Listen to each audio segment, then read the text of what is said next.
Adik-adik, kita sekarang masuk ke dalam kisah-kisah yang terdapat di dalam kitab Daniel.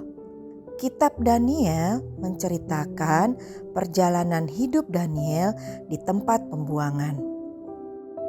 Pada tahun ketiga pemerintahan Raja Yehuda, Yoyakim, datanglah Raja Babel, Nebukadnezar, ke Yerusalem, ibu kota kerajaan Yehuda.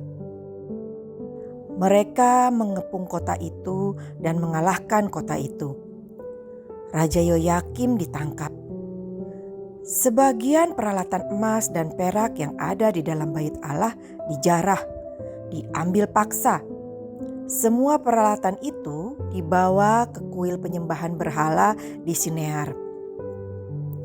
Raja Nebukadnezar juga menyuruh bawahannya untuk membawa paksa anak-anak muda, keturunan bangsawan, orang-orang ternama di Yehuda, keturunan raja yang sehat, ganteng, dan pandai supaya mereka bisa kerja di dalam istana raja. Semua anak muda kerajaan Yehuda yang baik, sehat, pandai, berkemampuan, dan yang ganteng-ganteng dijarah dan dibawa ke istana Raja Babel. Di sana mereka makan makanan raja, diganti namanya dengan nama-nama Babel. Dididik kebiasaan dan budaya mereka. Diajarkan bahasa mereka, berpakaian seperti mereka selama 3 tahun. Tujuannya supaya anak-anak muda itu lupa kalau mereka adalah umat Allah, orang Israel, dan merasa menjadi seperti orang Babel. Di antara mereka ada 4 anak muda yang selain gagah, ganteng, pandai di atas rata-rata, mereka juga sangat mengasihi Allah Yehova. Namanya Daniel, Hanaya, Misael, dan Azaria. Nama mereka juga diganti menjadi Belsasar, Sadrak, Mesak, dan Abednego. Adik-adik, makanan raja adalah makanan yang sangat lezat dan bergizi, dimasak oleh chef yang terhebat. Tetapi semua makanan Raja Babel sebelum dihidangkan di meja makanan kerajaan disembayangi dahulu di altar kuil penyembahan. Jadi itu semua adalah makanan dari meja sembayangan berhala. Daniel tahu hal itu. Ia tidak mau membuat Tuhan sedih. Ia meminta kepada pemimpin pegawai yang mendidiknya agar ia tidak makan makanan itu. Awalnya pemimpin pegawai itu ragu. Bagaimana kalau raja tahu kamu menjadi kurang sehat dibandingkan yang lain? Nanti saya yang dihukum raja, kata pemimpin itu.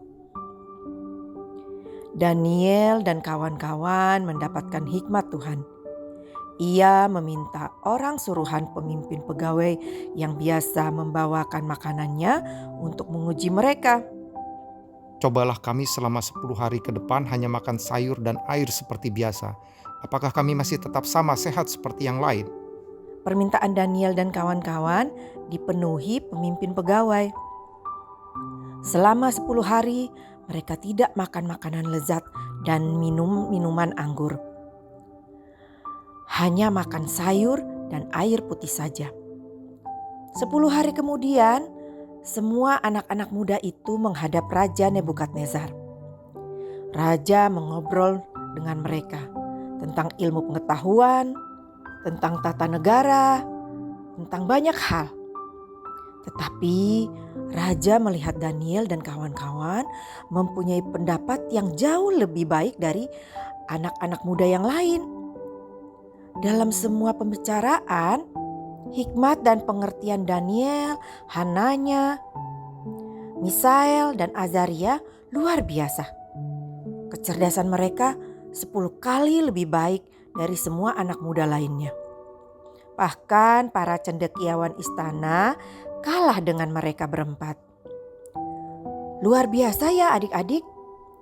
Cuma makan sayur, tidak ada daging, ikan, telur, Hanya sayur dan air putih saja, mereka tetap sehat, cerdas, dan sangat bijaksana.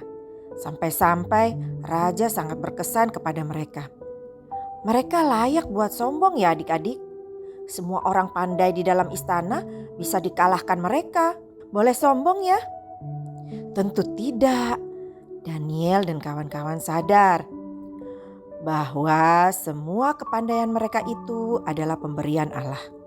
Tuhan yang terus membuat mereka sehat dan cerdas.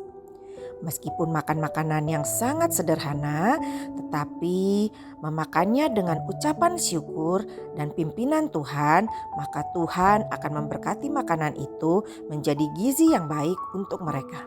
Meskipun di dalam pembuangan, hati yang takut akan Tuhan menambahkan hikmat bagi mereka berempat.